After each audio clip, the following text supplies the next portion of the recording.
You're listening to Crystal and Emily on Love Your Shelf, the best librarian podcast in the extensive and highly competitive field of librarian podcasts.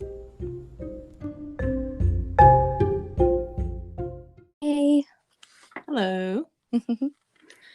So it's Friday. Yeah, it is. Which doesn't mean anything to us this week because we are working on Saturday. And having to kind of get back in that habit. It is. It's hopefully we will fall back into that habit easily. Yeah. But yes, yeah. And then because this summer we're gonna ramp up and we're gonna have events in the evenings and on Saturdays and we'll be busy. Yeah, we're back, man. But today and tomorrow we've got our escape room, Sunken Treasure. Oh, it's a good one. It's fun, yeah. But yeah, it's worth it. Oh yeah. So no, it is. It's worth it. So I have a ton of new nonfiction recommendations this week. Had some big orders come in, and so I had to get caught up on my reviewing of all of those. So we've got some good ones, I think. All right, hit me. Yeah, all right. The first one is The Climate Diet, 50 Simple Ways to Trim Your Carbon Footprint by Paul Greenberg. Mm-hmm. And he writes on sustainability and food. Okay. And it's very succinct. It's a small book, and it's just things that you can do in your own life, in part to, make a change, but also, to feel like you're doing your part and not just to, live friendly to the planet, but, a lot of the things can also impact you in other ways too. So sure. Yeah. So it's seemingly very simple, but there's a lot of really good suggestions to start making some positive changes. So I would definitely recommend that one. Yeah. And you can read it really quickly too, which is also, bonus for busy people. Yes. Well, and I just think, especially with information like that, I think that's, the best way to get to more people, if that makes sense. Well, yeah. I mean, you don't want to feel, and sometimes I feel about the climate as well as, other issues that we're facing is overwhelming. Yes. And where do you start? And and so you don't starting somewhere. You don't want to feel like you have to, read a textbook. Right. Or completely, turn your life upside down. Sure. And go overboard. You want to do things that are sustainable, that you can, dip your toe in and then maybe do another thing and then, make small changes to make a bigger change, right? Totally. Love that. Yeah. And then another small book, she writes a lot of small books, actually. Rebecca Solnit, I've talked about her before. Okay. She has a book coming out later this year, much later, I think. But the one that just came out recently is called Whose Story Is This? Old Conflicts, New Chapters. And so they're all related somewhat, at least in terms of maybe tone and perspective, but they're about different topics. Each chapter is a different essay. Okay. And she's the author of Men Explain Things to Me, which is one of my favorite books. Yes. And so this is sort of in that same vein for sure. And I love her writing. I'll read whatever she writes. Sure. And so she's done it again. Done it again, yes. And it's also, too, for busy people, you can read an essay here or there. Yes. Flip through and find something that looks especially appealing, and then come back to it later. Yes. I definitely like that kind of reading more than I used to, because it is something that you can get it in digestible bites, Yes, I was going to bring this up later, and I won't go into too much detail now, but I've been reading Anne Lamott's new book, Dusk, Night, Dawn. And it's, you know, most of her books are the same way. It's just sort of a collection of essays. And I was having the exact same thought. Just, yeah, it kind of suits my my life and my schedule in that way. Mm-hmm. You know, because I mean, obviously, I read a lot when I talk about Mm-hmm. books. Like I think the recording before last, I was talking about like 800-page book that I just Right. gobbled down in a few days. But you don't always have that kind of time, and I hate to start something, especially something that has an intricate plot or it's super Yes. long. If you Yes. don't think you're going to have the time to Yes. get through it, then you're going to leave it aside, and then you're going to forget Yes. everything that's Or happened. if you're, I mean, and again, I think this was kind of the case with you in this book. If it's something I'm so into and can't put down, That is a I problem. will make that the priority in my life. And it's not always the healthiest decision, most responsible decision. Right. So yeah. Yeah. So anyway, so for that reason, I enjoy that kind of writing and kind of book as well. Oh, yeah. Well, the rest of the stuff that I'm going to talk about is not that, but also good. Great. Yeah. Um, Stephen Johnson is the author of the next one. He has written several really um, great nonfiction books recently. One is called How We Got to Now, Hmm. and Where Good Ideas Come From. Hmm. And so the most recent one is Extra Life, A Short History of Living Longer. Mm. And so it basically starts with the fact that as a species, our life expectancy has doubled in the last 100 years. Right. And so, you've got increases in public health, Hmm. standards of living have gone Hmm. up, medical breakthroughs have come about.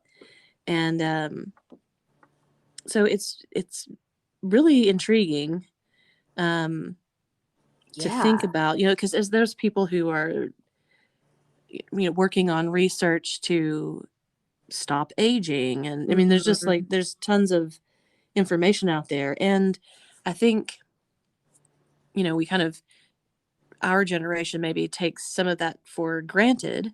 Hmm. But since it has been, you know, relatively short amount of time, there's also a little bit of a sci-fi feeling about some of the Yeah. things, right? Oh, totally. Um, so it's really interesting. It also ties into not just what's going on with science and Hmm. medicine, but also activists who are struggling to reform systems. And there's of course government Hmm.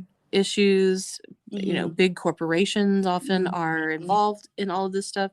Yeah. And so it's a very complex situation, and it's a really good book Yeah. to cover that. Yeah. Wow. I saw something recently on, I'm really switching gears here, but it has to do with what you're talking about. On, it might have been TikTok or something. And it was a guy talking about how, like, he was like me at age 26, and it shows him like sitting on the couch eating Cheetos or something. And then it says, my father at 26, and he walks in the room and is like, "Hi honey, I'm home, just made partner at the law firm," or whatever.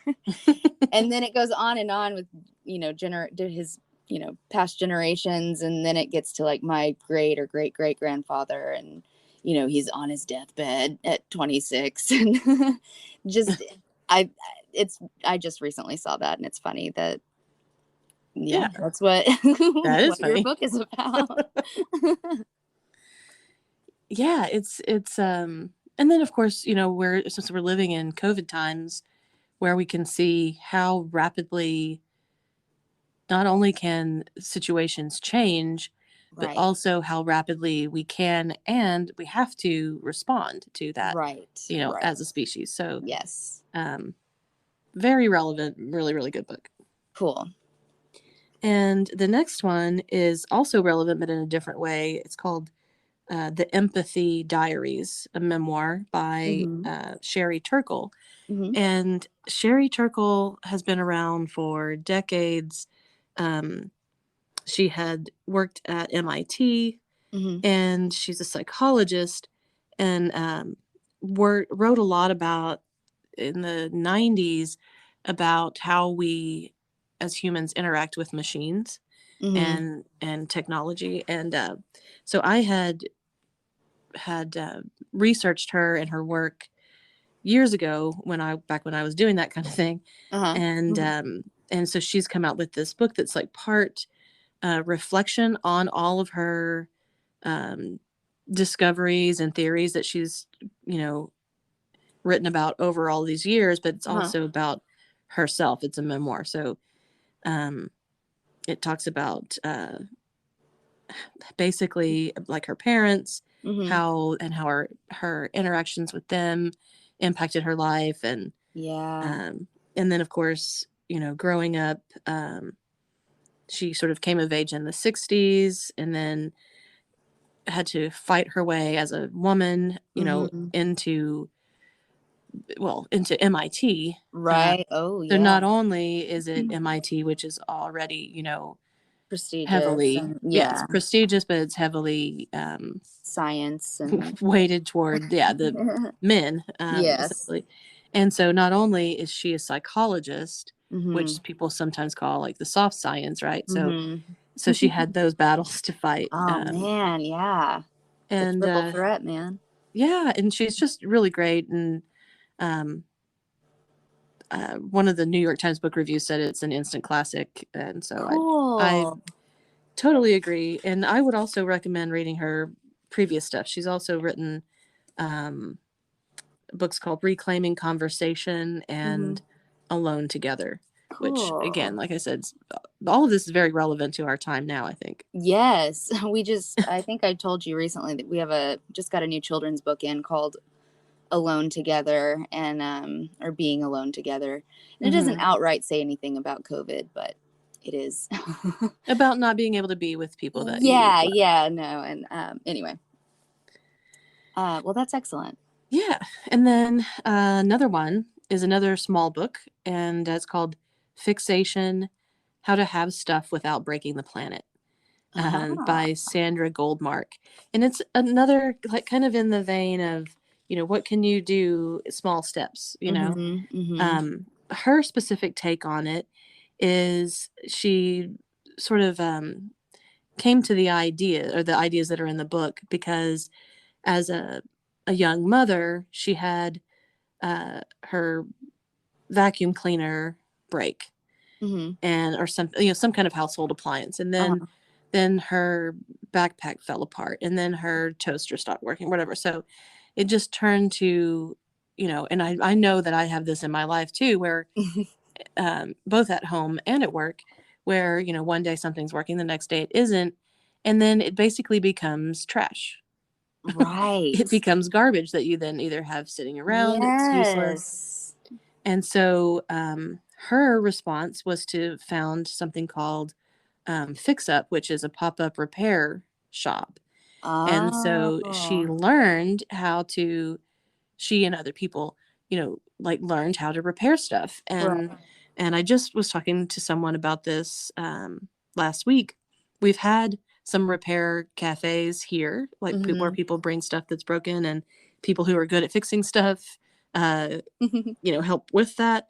And there's also been you know, similar responses to this, where there's less, like, the, you know, a place where people take their broken stuff, and they might, it's not like a place where they're paying to have it repaired, but Uh-huh. rather they bring it, and then there's sort of like a collective of people who, you know, in their off time go and tinker and, you know, Oh. either repair things or reuse them or remake them into something new. And Ugh. so there's lots of opportunities for that. There's lots of ways that you can do that, but I think it's another one of those things that seems like an insurmountable challenge. Like, if Yes. you and I look at our toaster, we have very limited knowledge of how that's working. Yes. Exactly. And And I'm so, someone too who feels so guilty throwing things away. And so mhm. instead, it'll sit around taking up space. And I never come up with a plan for it. And then until one day, years later, I After you've thrown it finally, away. or I'm finally, I was going to say, then I'm finally like, I guess I'll just throw it away. And I'm exaggerating kind of, but yeah, no, I think it's so fantastic. Yeah, and obviously, um, this is a bigger statement. It's not just about her pop-up repair Sure, stuff that she sure. does, but also, you know, thinking about it as a consumer before you buy Yes. it. Yeah. Like, because you can get a super cheap toaster or a really, inexpensive microwave or whatever, but if that microwave breaks, Yep. you're not going to be able to fix that. I mean, some of the things No. you can, Yeah. but like a lot, especially now, like a lot of digital type devices, it wears out Yeah. and it's out. You're not fixing Yeah. it. Yeah. And Or so, you have to, research how to, and yeah, it takes yeah, but time a lot of times they're just made to not last to very not. long. Absolutely. And Yeah. so, if it's well made, it is something that you could potentially repair. Right. Right. Um, so, it's that kind of thing, is thinking about in the long term, Mm-hmm. and not just going for the throwaway quick stuff. Sure. Sure. Which, and the same thing goes with clothes and Mm-hmm. shoes and your, like your um, accessories, like your purse and your belt or Right. whatever. Right. All of those things Mm-hmm. can be, repurposed, reused if they're of Mm-hmm. good quality. If they're Right. not, if they fall apart entirely, then not a Mhm. whole lot you can do It's about it. wasteful. Yeah. Yeah. Yeah. Oh, yes. And Well, so we'll, perfect. on that note, I think we will be excited to. We don't have a plan for it just yet, but and I know that there's been other community organizations that are wanting to do them too, but Mm-hmm. to have clothes swaps, or Yeah. Yeah. have a swap, which Yeah. we've done. We used to do twice a year, Yeah. and be looking Yeah. forward to getting back into that, because Definitely. people definitely need to do that, where the use for me is no longer whether you know outgrow your clothes, or your kids outgrow their clothes, or Right. books that you've already read or whatever. There's always something that you Yeah. have had all the use of it that you Yeah. need, but somebody else could want it too. So Well, and I'm trying to think what it was at the last clothing swap, where it might have been old like rags or something, something that you're just like, who would ever use this? Or maybe it was old t-shirts or something. And eventually, or somebody said, hold on to these because they can use them at the animal shelter. And yeah, I mean, you just never know. You never know where something could be useful and how. And yeah. yeah, yeah. So um, and it's a good book. It's an interesting book about how somebody takes their ambition and their drive Hmm. and comes up with a creative idea and makes it happen. So Yeah, cool. yeah. And then my last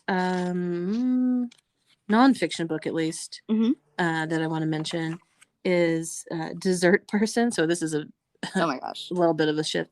It's called Recipes and Guidance for Baking with Confidence by Claire Saffitz. Oh my gosh. And Dessert person. yeah, I feel called out.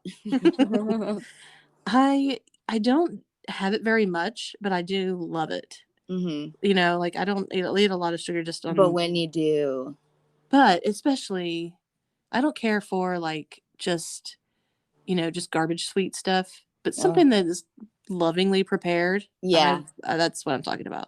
I want it all. Give me the garbage. Give me the class. I want I it mean, all. I have my garbage days too, Yeah, but yeah. so she's from this is her first cookbook, and she works with Bon Appetit, which Hmm. I've talked about before. I love it. I love their videos. I love their magazines. Wonderful.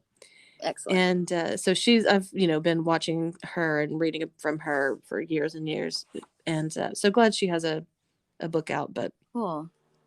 she makes really unique stuff, Hmm. and also has a really cool, like, the way that the book is laid out. Hmm. It's you can tell that these have been tested, and she has this whole, like, index in the front where it basically has like the difficulty level Mm-hmm. scale and then the amount of time that it takes. And so Nice. if you're new to baking in Uh-huh. particular or cooking in general, then, you can start slow Right. and, work Right. your way up. And in a lot of recipes, you don't necessarily know that until you get into it, you know? Right. Yeah, that's what I was gonna say, is if you aren't familiar, you can't tell by looking at just oftentimes you can't tell by looking at a recipe. So Right. spell it out for me. Right. It's like that classic scene from where David and Moira are trying to cook Uh-huh. in I'm the trying in to the think. show. Yeah, on Schitt's Creek. Yes. Yes. And Uh and she's like, fold in the cheese. And he's like, what does fold in the cheese oh mean? my gosh, yes. So if you Eh, don't know basic terms, you're not gonna realize it yes. until you're like, hey, actually, what does that mean to do? And if you haven't Oh, watched that show, go yeah. out and watch it today. On another note, absolutely. Yeah. So hilarious. So hilarious. But so she, is appealing to all levels. And Hmm. also you can, work your way up once as you're like practicing new skills. And Yeah. she also gives like, if you have things that don't turn out right, what do you do? Ah, how you That's the can sort of thing too, that, repurpose your dessert. yeah, like if your pie dough cracks, what do you do? Mm, Um, so and that's a smart. yeah, chefs don't always give you that information. Right. They're Yeah. like, if you do this perfectly and the temperature is perfect outside and inside, Yeah. and all the Here. things work out, Yes. this is what will happen. But you don't always have those things. So No, no, exactly. Oh, I love that. yeah. Oh, and I lied. I do have another nonfiction Yeah. one to Oh, mention. please. This one is not coming out until later this year. Hmm. Um, and I kind of think of this writer as being very along the same lines as Rebecca Solnit. Her name's Siri Hustvedt, Uh-huh. and I'm sure I've mentioned her books before, but her next book that's coming out is Mothers, Fathers, and Others, Uh-huh. and it's this essay collection. And she just really like dives deep into what it means to be a human being and the relationships that we have with our family. And then she also talks about um, mothers and family and families Hmm. in uh, families and family. Anyway, mothers and fathers and Family on family, family. Sorry. And what? and in like Jane Austen and Oh, in contemporary art. And yeah. she's so well read and knows about everything, from art to film to literature, and she just weaves all of that into her her own sort of internal, you know, Ah, questioning or whatever. yeah. Okay. This sounds super up my alley. Oh, you would love it. All of her. Well, she has several collections of essays that are all the like along the same lines, where Uh-huh. she just talks, heavily about her interpretation of art and theories and stuff Yeah. like that. But Yeah. Cool. yeah, so Siri Hustvedt, check her out. She also has Okay. written some brilliant novels too. Some of my favorite Cool. books. Oh my gosh, cool. Well, yeah, I'm gonna have to ask you about that one. Yeah, and then I have some shows that I've watched. I haven't watched that much lately, Yeah. um, as I was mentioning earlier, but to you, Mm-hmm. Mm-hmm. not here. You didn't miss anything. Um, but I was looking for something a little bit mindless the other day and Yes. saw that HBO has a new series with Ellen DeGeneres called Ellen's Mm-hmm. Next Great Designer. Yeah. And that's one of I didn't mention it before on Guilty Pleasures Mm. episode, but um, like living design, Oh, architectural design, that kind of yes. stuff, I can really geek Eat out it on up. that. Yeah. Yes, I'm with you. And it was hilarious. I have just watched the first episode. And so Mm-hmm. they're given like these raw materials, like a slab of marble and a stone Oh my gosh. and a tree trunk, basically. And they're like, okay, make a, coffee table. Oh my goodness. Okay, I had no idea that that was because yeah, that was what was going on here. I Yeah. thought it was gonna be like another Project Runway or something, which Mm, I love Project Runway. Don't get me wrong, but I was just kind of like, do we need another we need one? another one? No. Yeah, but okay, this changes But everything. furniture design and room Yeah. design, yes. Ooh. And so it's funny, I can't remember the name of one of the judges, but he's like, as long as we don't see a slab of wood cantilevered on a stone, I'm gonna be happy. And then like two of them were exactly that. Ooh. Yep. And then some of them were just amazing, and they had Remarkable. like a limited amount of time to do it. And anyway, if you're into that kind of thing, I highly recommend that show. Yeah, I'm gonna check it out. That's cool. My other lighthearted selection was a Black Lady sketch show, which is also Uh-huh. on HBO. Yeah, yeah. And I really wanted to enjoy it, but Oh no. it wasn't as funny. And I've only watched the first episode of it. Yeah. So, with sketch shows, sometimes they hit or miss. So It's true. It's true. I'll give it another chance, but Yeah. I was bummed. Man, yeah, no, that's one I've been wanting to watch as well. I have it on my list. But yeah, I was rooting for that one. I know. Well, we'll try it again. I'll Yeah, report back if it changes my yes, keep opinion me later. posted. Absolutely. And then the final thing I want to talk about Mhm. is Afterlife with Mhm. Ricky Gervais, and it's on Yeah. Netflix. And it is it's a black comedy, Yes. which, Yes. yeah, not surprising coming from Ricky Gervais, but Right. it, even for him, it was heavy. And so I watched the first episode because I'm a fan of his Mhm. a while back. Mhm. And I just said, That's too sad for me. Yep. I can't watch that." Yep. And then my sister said, "Oh, no, you should stick with it. And, it's really good." You're so glad you did. I'm so glad I did. Cuz And yeah. there's another season out that I haven't seen, but I'm going to fire that up this weekend. But basically, the premise is that Ricky Gervais' character, his wife dies, Mhm. and he thinks about committing suicide, but Mhm. he decides that he's not going to do that, but that he's going to say or do whatever comes to mind, like whatever he wants to do. And he thinks of it as his superpower, right? Okay. Like, you can't, I will be brutally honest. I Yeah, will you can't touch behave me. in whatever manner I want to, and you can't do anything. Okay. And then the people who, he interacts with, um, they all reject his premise, His yeah, superpower. his superpower. They're like, "No, we're You're here just for you." being really mean. Yeah, exactly.